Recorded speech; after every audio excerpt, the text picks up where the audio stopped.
Here we are. Welcome to Eye on the Illini, the halftime edition. This is Mike Kegley with Brad Sturdy, Kedrick Prince. Guys, couple seconds here, real quick. Thoughts on the Illini Nebraska clash at Memorial Stadium in Lincoln, Brad?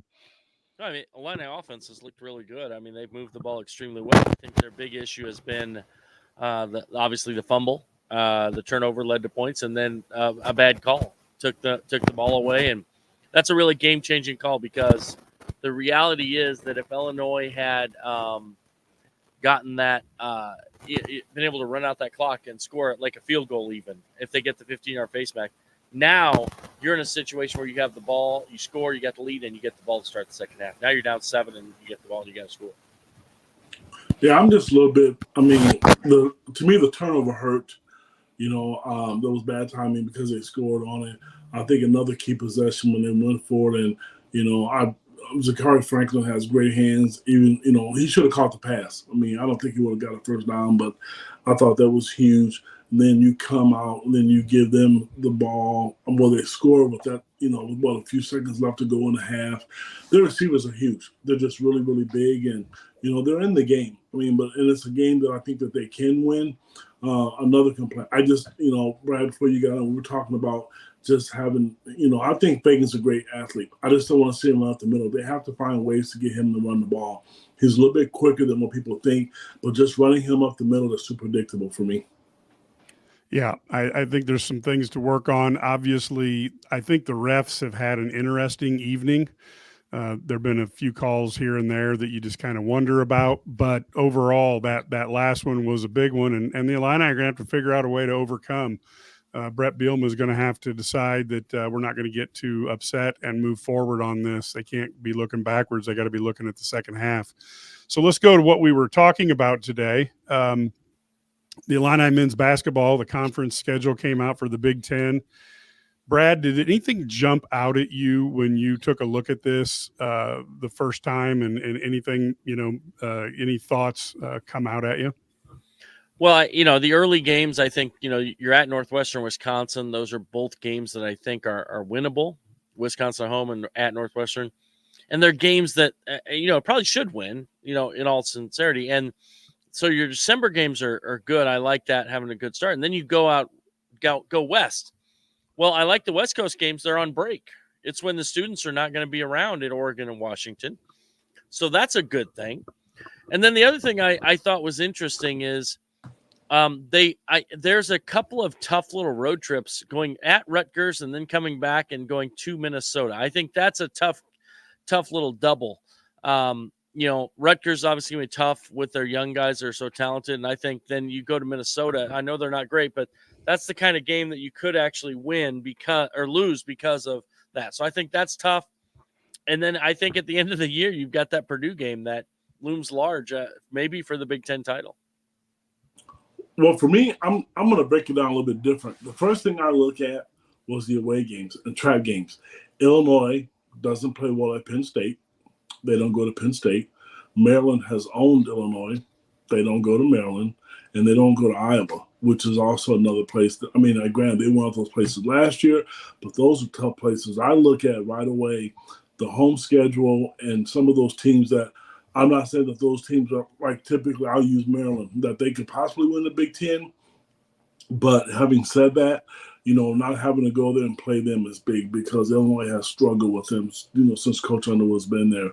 I like the schedule overall. The home games. I like the West Coast trip. I said I wasn't going to say anything what Brad said, but you're right. When they go out west right away, when the kids are on break against Oregon and Washington, I think that's huge because it makes a difference even if the games are in Champaign. And I guess I'm assuming they're going to stay out there, because everybody talked about the travel and how that's going to work. There's a 3-day turnaround, so I do like that part of it. Yeah, I also think I would much rather be in Oregon and Washington in January than I would Central Illinois. So I think from a weather standpoint, that might be a really good deal for the Illini. The other thing is, as you look at this, playing Michigan State twice, they're always going to be a tough team. I do look at that Purdue game as being incredible. And then now that Luke Goody has said that Illinois really isn't much of a rival on Twitter, I'm wondering if that Indiana game, which is going to be a big game anyway, but I wonder if Illinois goes in there and tries to show them that not only is it a rivalry game, but Illinois is back to winning those on a regular basis. I guess the other thing we should talk about that is big news for Illini basketball would be what we have been hearing about Tim Anderson. And Brad, why don't you start it? And then Ked, obviously you're very close with the coach, with Coach Anderson. You can kind of go after that. Yeah, I mean, I don't think there's, obviously if you've been on the Illini guys message boards, this isn't anything that's new. I mean, I think it was Ked and I have been talking about this a bit. With it, he hasn't really been around. He's been on leave.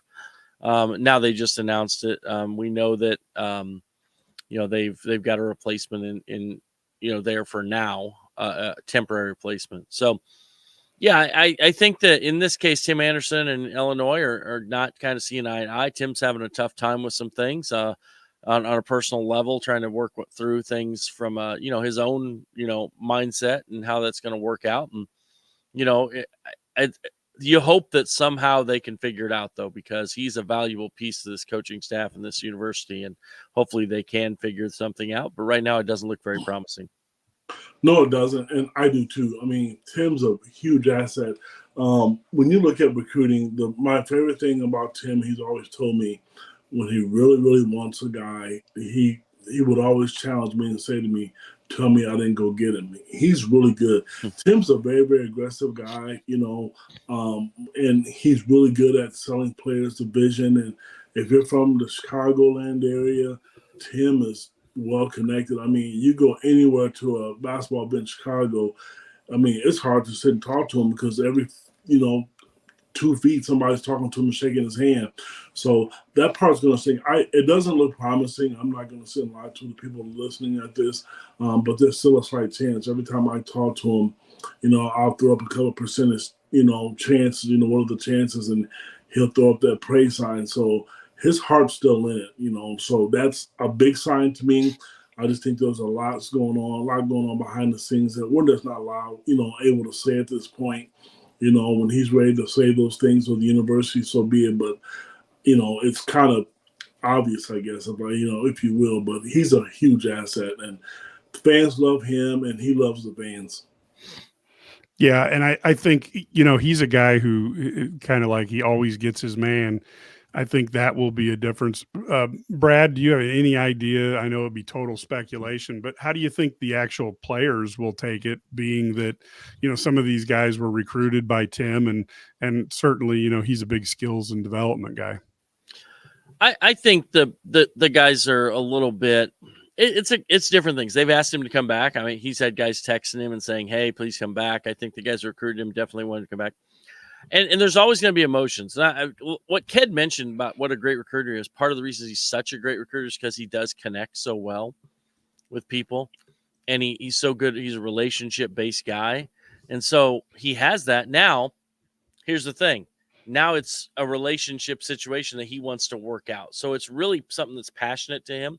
I think the same thing with the players. He's really passionate about that. And I think it's difficult for him not to be there for his players. And I think they would love for him to come back. I think they're fine. I mean, it's not like they don't like the guys, coaches that are there, but it's just different because that isn't our guy, right? I mean, that's not our guy. So, well, they know.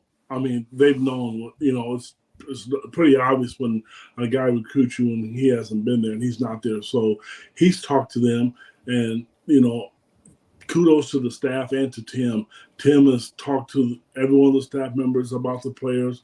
The three I'm going to mention is, Ty Rogers and Drayvon Gibbs Lawhorn and Morez Johnson. Those are three guys at the top of my head that I know that are there only because of Tim. So, he's told all those parents and those players, you're going to be fine. And there's no bad blood left with the staff. And, he has reassured all those players and parents that they're going to be taken care of. Yeah, I think that's a good thing as we look at that. You really do enjoy. He's been really positive for the Illini over the course of this time, and we want to see the best for him more than anything else. As we take a look, let's bounce back into the schedule. Brad, if you were going to tell me what maybe the basement for the Illini team is and maybe what you think the ceiling is in terms of that Big Ten schedule, I'm assuming 20-0 is your ceiling. I don't think they'll be 20-0, but I think the ceiling's made. I think 17-3 is probably the best case scenario you could hope for. I think somewhere between 12-8 and 17-3. I mean, I'm going to give a wide range there because it's so early. But Right. if I had to pick right now, I'm thinking 14 or 15 wins, right around 14-6, 15-5. I'm going to say 15 right off the bat because I think there'll be some learning curves, especially when you go on the road to places like Michigan State. Non-conference is different, but the Big Ten schedule is tough, and we know how good the coaching is, and it's still a young squad. So if they get 15 wins out of this 16, that's great to me. Yeah, that's kind of I was really hoping 15-5 would be where I was hoping this team would be able to get to. And the one thing I think that both Illinois and Rutgers in particular have an advantage of is with new and or young players, both teams will probably get significantly better as the season goes on. I do think the other thing that's incredible is you look at this schedule and you're going to play a team like Rutgers that has some high level potential in February, UCLA in February. You have Michigan State and Wisconsin. And I think there's another team that they're playing in February that's pretty impressive as well. That's a pretty tough slate of games, don't you think, Brad? It is. I mean, it's a tough closing stretch. After you get that back-to-back road games at Rutgers, at Minnesota, then you've got UCLA, Michigan State, at Wisconsin, Iowa, at Michigan, and Purdue. Those are not easy. That's not an easy gauntlet. And was Duke on the 20? Was Duke Duke in is the February 22nd, right in the middle there. After they go to Wisconsin, they've got Duke there in the middle. That's a tough stretch. I mean, there's no way to sugarcoat it. That's a tough way to finish. But we've seen Brad Underwood's teams tend to finish well. You know, they tend to finish well at the end of the season, and they figure out some things. So you kind of you feel like they're going to be pretty good at that point of the year. I'll tell you, I'll close with this. I'll tell you, Illinois has had a lot of fun beating Michigan over the years. They only go to Michigan. I think the days of just sweeping them going 2-0 is going to be tough. I think they have a lot of talent, and I think they have a much better coach. So they don't get them in Champaign, but they go to Ann Arbor late in the year. So, which I think, yeah, it's in March. So they don't come to Champaign this year. So having said that, you know, the days of sweeping Michigan every season, it's going to be tough. It's doable, but it's going to be tough. Yeah, I agree with that. And I do think when we look at this season, this is a team that has in my opinion, maybe a higher ceiling than last year's team, but it also probably has a lower floor just because there are so many X factors. Yeah.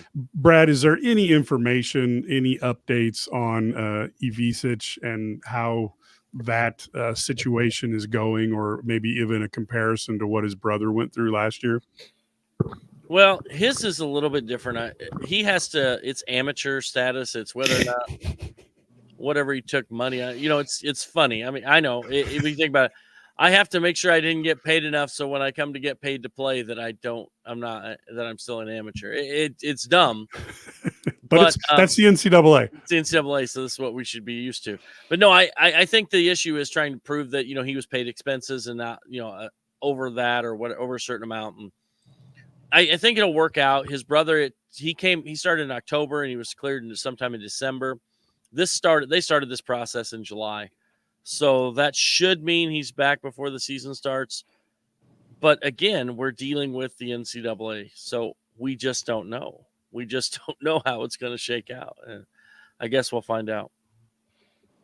No, I've not heard anything different, to tell you the truth, Mike. I really haven't. Except for they're positive and they think that there's, you know, they don't see any flaws why he can't play, but that's what they're supposed to say. Yeah. And any comments before we wrap up here and get ready for the second half of the Illinois-Nebraska game. Any comments on any of the recruits that we've seen, particularly obviously the recent commitment? Any description you might want to give to the fans? Yeah, I love Keaton Wagler. I think he's a guy who can put the ball in the basket. He's 6'6". He plays. He's kind of a combo. He handles it well. His ability to shoot off the dribble is impressive. Whether it's pull-up jump shots, whether it's balls off the dribble from three, where it's catch and shoot, he's really good there. He's a winner too. I mean, his high school team was undefeated, and then he went 35-4 this summer. So this is an impressive kid. And the other thing I like about him, I think, is that he is going to be. He reminds me, if you want a comparison, how about Cam Christie that played at Minnesota last year? And he went, I think that's the type of kid he is. Now, will he be that player as a freshman on this team? I don't know. It depends who's back, but he's got chances by his sophomore year. I think he'll get in the weight room. He'll be stronger. I think he's going to be really good. My thing is kick and shoot the basketball, and everybody that Brad Underwood is recruiting, that's, he used to be passing. Now he wants every kid that can stroke a basketball. He doesn't care about rankings, even though he's a 4-star out of the top 150. But still, I mean, kid can put the ball in the basket, and that's, at the end of the day, that's what matters. And I think they'll be able to run some good stuff for him to get him shots. Yeah, I think there's a lot of opportunities there, and with 15 scholarships now, there's a chance to kind of put people and kind of hide them, so to speak, from and get them a chance to develop. And then the players have to decide, what they want to do as they improve their skill set. But we do know Illinois, as a developmental program, has the abilities to get guys substantially better. So with that, folks, we are going to wrap this up and get back to the game. Illinois has a 17-10 deficit. They get the ball to start the second half, and they've got to get that first half out of their mind, see what they can do to slow down this Husker machine. Brad and Ked, thank you so much for coming on. See you guys. Good job. Go Illini.